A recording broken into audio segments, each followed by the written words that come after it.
प्यारे दर्शकों नमस्कार। तारीख है आज 10 जुलाई 2025, दिन वीरवार, हिंदी तिथि आषाढ़ माह शुक्ल पक्ष गुरु पूर्णिमा। आइए नजर डालते हैं हमारे प्यारे राज्य उत्तराखंड की तमाम बड़ी खबरों पर। वीडियो शुरू करने से पहले कमेंट बॉक्स में जय हिंद लिखकर हमें सपोर्ट करें। तो चलिए शुरू करते हैं।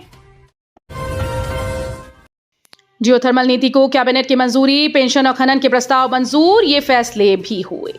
प्रदेश मंत्रिमंडल की बैठक मुख्यमंत्री पुष्कर सिंह धामी की अध्यक्षता में संपन्न हुई। बैठक में कई महत्वपूर्ण प्रस्ताव पास किए गए। इस दौरान जियोथर्मल नीति पर भी कैबिनेट की मुहर लगी। पुलों की क्षमता बढ़ाने के लिए प्रोजेक्ट मैनेजमेंट यूनिट को मंजूरी मिली। सतर्कता विभाग के ढांचे में 20 पद बढ़ाए गए। 132 से 156 हो गई संख्या। जीएसटी विभाग के ढांचे में भी पदों की संख्या बढ़ी। नए खनिजों के लिए जिला व प्रदेश में खनन न्यास बनेंगे। पुत्र 18 साल का होने पर अब बंद नहीं होगी वृद्धावस्था पेंशन। कैबिनेट ने प्रस्ताव में संशोधन को मंजूरी दी। तिरुपति बालाजी सहित दक्षिण भारत के तीर्थ स्थलों का भ्रमण कराएगा रेलवे, यहां से चलेगी ट्रेन। यदि आप अगले कुछ दिनों में दक्षिण भारत की धार्मिक यात्रा करने की योजना बना रहे हैं तो रेलवे की मदद से अपनी यात्रा को सुगम बना सकते हैं। रेलवे तिरुपति बालाजी सहित दक्षिण भारत के प्रमुख तीर्थ स्थलों की यात्रा के लिए अगस्त माह में भारत गौरव पर्यटक ट्रेन संचालित करने जा रहा है। हरिद्वार और ऋषिकेश रेलवे स्टेशन से यात्री ट्रेन में सवार हो पाएंगे।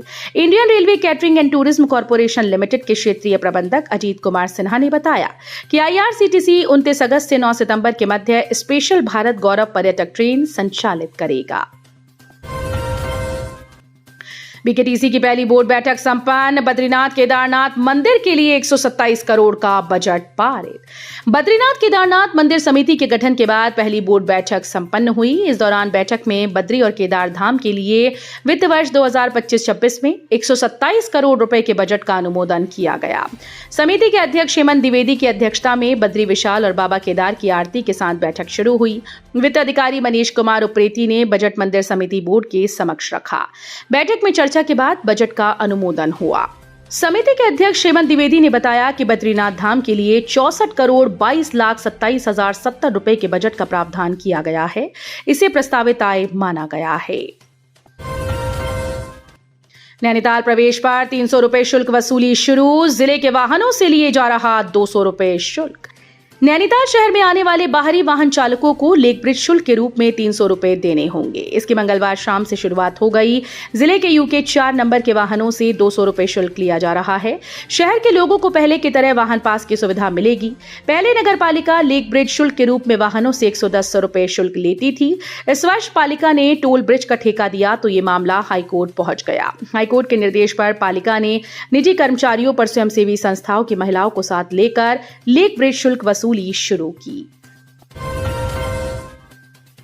दूसरी बार हाईकोर्ट पहुंचा शिक्षकों व कर्मचारियों के वेतन का मामला। 4 महीने से हैं खाली हाथ। वेतन न मिलने से परेशान KL DAV PG college Roorkee के शिक्षकों व कर्मचारियों ने एक बार फिर से हाईकोर्ट का दरवाजा खटखटाया है। अब एमकेपी पीजी कॉलेज के शिक्षक व कर्मचारी भी कोर्ट जाने की तैयारी कर रहे हैं। दरअसल दोनों महाविद्यालयों के शिक्षकों व कर्मचारियों को बीते 4 महीने से वेतन का भुगतान नहीं किया गया। शासन का कहना है कि दोनों महाविद्यालय में प्रबंधन और नियंत्रक न होने की वजह से वेतन को रोका गया, लेकिन ये कोई नई बात नहीं है। ऋषिकेश कर्णप्रयाग रेल लाइन तो नहीं होगा श्रीनगर नाम से कोई स्टेशन, बदलकर रखा गया ये नाम। ऋषिकेश कर्णप्रयाग रेलवे परियोजना में श्रीनगर नाम का कोई स्टेशन नहीं होगा। रानीहाट क्षेत्र में श्रीनगर नाम से बन रहे रेलवे स्टेशन का नाम रानीहाट नैथाना किए जाने का प्रक्रिया गतिमान है। आरवीएनएल का कहना है कि इस वर्ष इस स्टेशन का नाम परिवर्तित हो जाएगा। टिहरी जनपद के चौरास क्षेत्र के समीप रानीहाट में बन रहे रेलवे स्टेशन का शुरुआत में श्रीनगर नाम रखा गया था। श्रीनगर रानीहाट स्टेशन योगनगरी ऋषिकेश के बाद दूसरा बड़ा स्टेशन है। इस स्टेशन पर 8 लाइन्स और 4 प्लेटफॉर्म हैं। कैंचीधाम में शुरू होंगे ऑनलाइन रजिस्ट्रेशन। भीड़ और ट्रैफिक से मिलेगी राहत। कैंचीधाम जाने वाले श्रद्धालुओं के लिए जल्द ही ऑनलाइन पंजीकरण की सुविधा शुरू की जाएगी। इसके लिए जिलाधिकारी नैनीताल की ओर से भेजे गए प्रस्ताव को शासन से मंजूरी मिल गई है। अब पर्यटन विभाग क्षेत्र की धारण क्षमता जानने के लिए सर्वे कराएगा। इसमें वाहनों के नंबर प्लेट पहचान के लिए एएनपीआर कैमरे व श्रद्धालुओं के हेड काउंटिंग के लिए मंदिर के गेट पर कैमरे लगाए जा रहे हैं। उल्लेखनीय है कि जिला प्रशासन ने कैंचीधाम में पहुंच रहे अत्यधिक श्रद्धालुओं से क्षेत्र में जाम लगने व अन्य समस्याओं का पता लगाने के लिए सर्वे कराया था।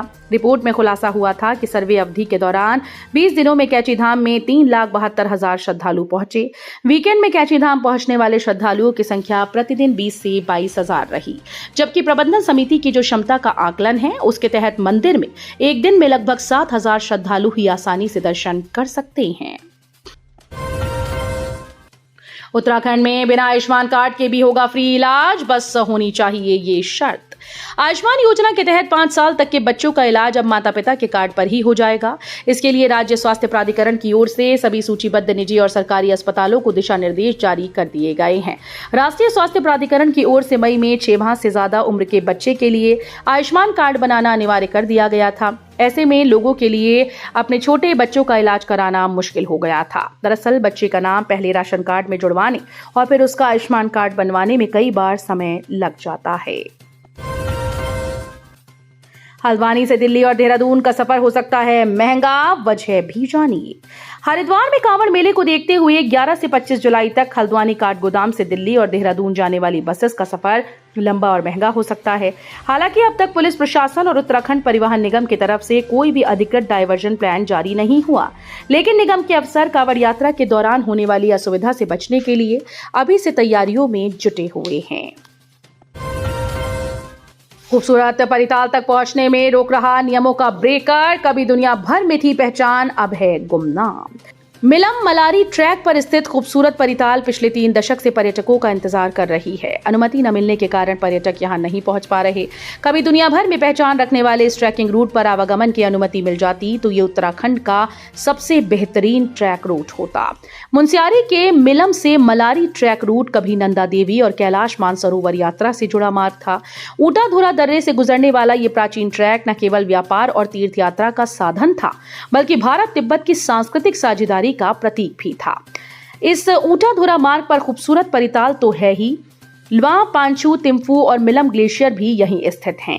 1962 में भारत चीन युद्ध के बाद ये मार्ग बंद हो गया। हालात सामान्य होने के बाद 1990 तक पर्यटकों की आवाजाही होती थी, लेकिन इसके बाद सुरक्षा कारणों से इस रूट को बंद कर दिया गया। तब से यहां पर्यटकों की आवाजाही पूरी तरीके से बंद है। राम तपस्थली घाट पर गंगा में डूबी मध्य प्रदेश से राम कथा सुनने आई मां बेटी, तलाश जारी। ऋषिकेश में सुबह ब्रह्मपुरी राम तपस्थली के पास मां बेटी स्नान के दौरान गंगा के तेज बहाव में बह गईं। एसडीआरएफ की टीम का सर्च ऑपरेशन जारी है। जानकारी के अनुसार राम तपस्थली में राम कथा का आयोजन हो रहा है। मध्य प्रदेश से आई मां बेटी मनु उपाध्याय, पत्नी मनीष उपाध्याय, कैलाश रस मोरियाना मध्य प्रदेश और गौरी 18 वर्षीय पुत्री मनीष उपाध्याय सुबह करीब 6:30 बजे राम तपस्या आश्रम के घाट पर स्नान करने गई थीं। छोटी सरकार के चुनाव में महिला उम्मीदवारों की बड़ी धमाक, 59% पहुंचा आंकड़ा। गांव की छोटी सरकार के चुनाव में महिला उम्मीदवारों की बड़ी धमक दिखाई दी। नामांकन के आंकड़ों ने रिकॉर्ड बना दिया। वैसे तो सरकार ने 50% सीटें आरक्षित की हुई हैं, लेकिन नामांकन का आंकड़ा 59% पर पहुंच गया। प्रदेश में नामांकन खत्म होने के बाद इन दिनों नामांकन पत्रों की जांच चल रही है। जंगली मशरूम की सब्जी खाने से 7 नेपाली श्रमिकों की हालत बिगड़ी, अस्पताल में भर्ती। जंगली मशरूम खाने से एक महिला श्रमिक समेत 7 नेपाली श्रमिकों की हालत बिगड़ गई। सामुदायिक स्वास्थ्य केंद्र रिखणी खाल में प्राथमिक उपचार के बाद सभी श्रमिकों को बेस अस्पताल कोटद्वार में भर्ती कर उपचार दिया जा रहा है। समय रहते उपचार मिलने से उनकी जान बाल बाल बच गई। नेपाल के जिला सुरखेत निवासी श्रमिक बड़ी संख्या में पौड़ी गढ़वाल के अलग अलग क्षेत्रों में रहकर मजदूरी करते हैं। इनमें 20 से अधिक श्रमिक गुमखाल में एक होटल निर्माण कार्य में जुटे हुए हैं। चमोली में पहाड़ी से गहरी खाई में गिरा युवक, पलक झपकते ही थम गई सांसें, खौफनाक मंजर देख कांपी रूह। उत्तराखंड के चमोली में ज्योतिर्मठ हेलंग के पास बड़ा हादसा हुआ, जहां पहाड़ी से एक युवक गहरी खाई में गिर पड़ा। हादसे में युवक की मौके पर ही मौत हो गई। इस घटना का वीडियो भी सामने आया है। तो ये थी उत्तराखंड की बड़ी खबरें। हम मिलेंगे अगले बुलेटिन में, तब तक के लिए धन्यवाद।